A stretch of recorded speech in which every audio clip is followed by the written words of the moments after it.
What's going on, y'all? It's Nick with Bear Family Farms. It's evening time right now. We came out here, we threw some of these square bales. Pretty good quality hay. We like to balance it out, balance out what they're eating in here.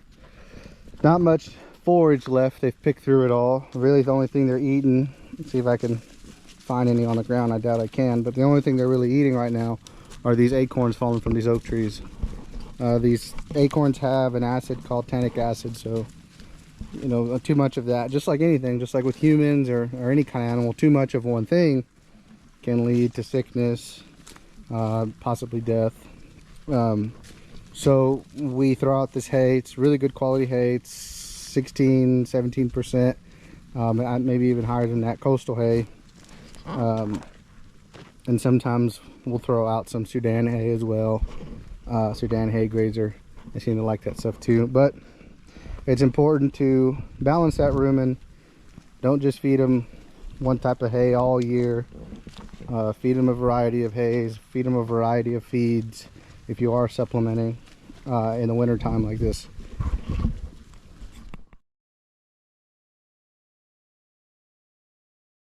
I guess now, since I've got them all gathered, is a good time to talk about how we track the age of some of our goats with a naked eye. So as you can see, all these goats, they have a different color ear tag in their ear, and it also is placed on either the right or the left ear. So based off of the position, right or left ear, and the color, gives us at least a year that they were born. And usually we know the month roughly too. We usually kid at the same time. So all these tags, all these black tags in their left ears means that they were born in 2021, and a lot of them were born in the spring of 2021. Just by looking at that ear tag right there, we're able to tell that. And then, you know, the year before that was left white. So anything with the left white tag, which that nanny right there has a tag in her left ear, was 2020. And the odds are it was the spring of 2020. And so on and so forth. You know, this year, purple tags, 2022 in the spring, that nanny kid right there was born. And we know this based off a chart we have. We know it because we created it, but anytime that we have help coming out to help us, and you know, we show them that chart, or that way they kind of know, oh, the orange tag. So that orange tag right there, that nanny with the black on her back, and this nanny right here, orange tag in her left ear, I know off the top of my head she was born in 2019. And that coloring system gives us a very good idea with a naked eye when we're looking out into a pasture, or when they're running through the chute and we're trying to pull off a certain age group. Somebody calls us, hey, can I get 10 nannies, 10 nanny kids, or 10 2-year-olds, or 2 or 3-year-olds, or 2 to 4-year-olds. We're not pulling them up and we're not checking their mouths. We're not having to you know take the extra time to trying to figure out their age. We can look at that ear tag and be like, boom, this goat was born in 2021. So we learned that method from a mentor of ours, or mentors of ours, David and Diane Hefner of Moongate Ranch. And we learned that it's pretty darn helpful to be able to look at them and tell them right off the bat without having to look at their teeth and whatnot. And then eventually you run out of colors and you got to go to the other ear. So that's why you see some of these older goats, you know, 6-7-year-old goats with tags in their right ear, but it's a black tag. So, you know, usually that means they're 6 years old. You know, there's only a couple of colors we use. We use yellow, orange, green, purple, red, and black. And, you know, and then it just rotates, and then every 6 years, bam, we go to the other ear. So that's how we're able to age these goats pretty quickly.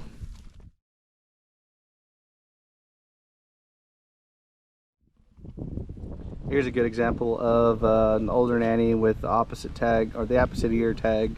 So like I said earlier, 2021, we use black tags in her left ear. Well, this nanny has a black tag in her right ear. And as you can see, based off her horn base, her body size, she's obviously not a yearling. She wasn't born last year. If I recall correctly, that nanny was born in 2016.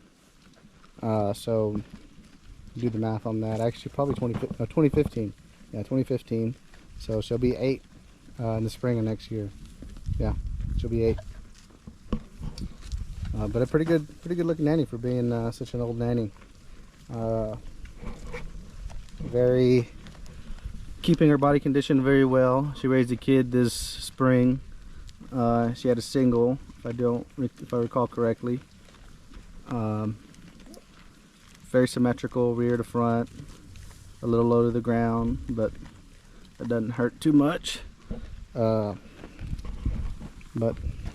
that's a look at some good genetics lasting this long on range like this, not in a dry lot situation. And you know, you got to be pretty athletic to kind of survive pretty much in any kind of country, I reckon. But this pasture in particular is straight uphill from here.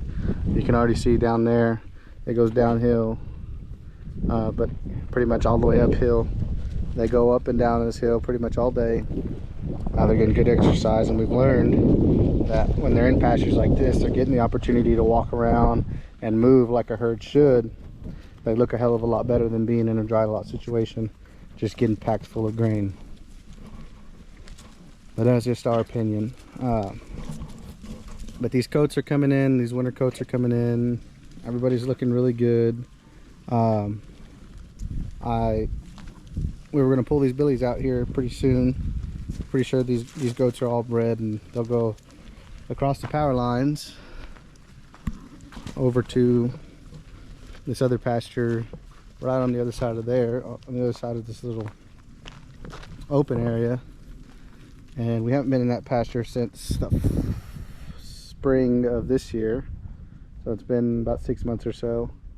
And all the cows are getting a whiff of that hay, and they're wanting to come get their piece of the pie. But that pasture is pretty fresh. A lot of old grasses and died off grasses. The goats clean that up, what the cows haven't eaten.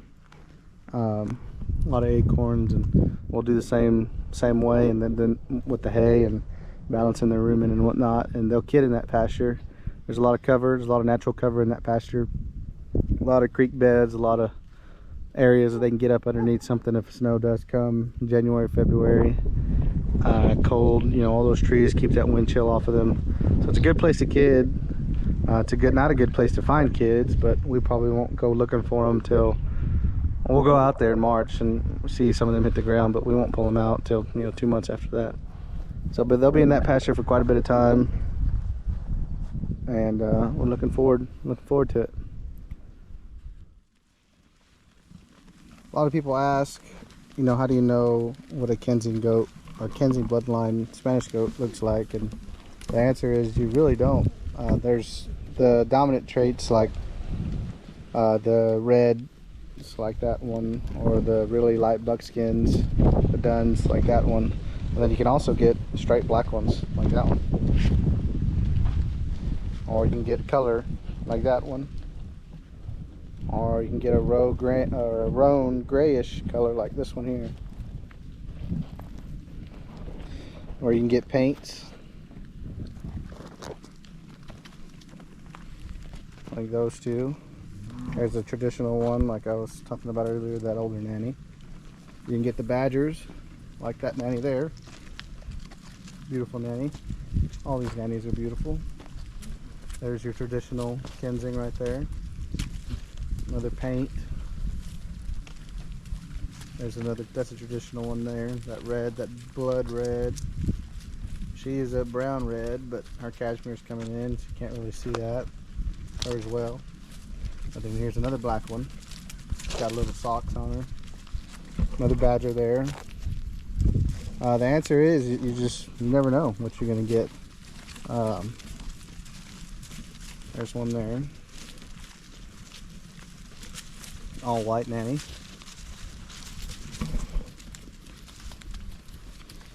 But they come in all shapes and sizes, folks.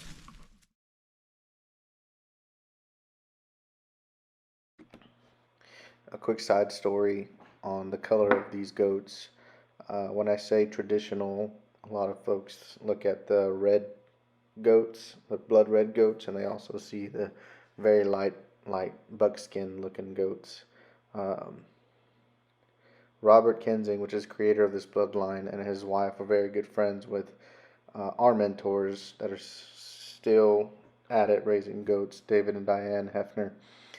David and Diane have always liked the red goats, the blood red goats, and Robert Kensing, always loved the very light buckskin goats. So that's why you see a lot of Kensings looking like that.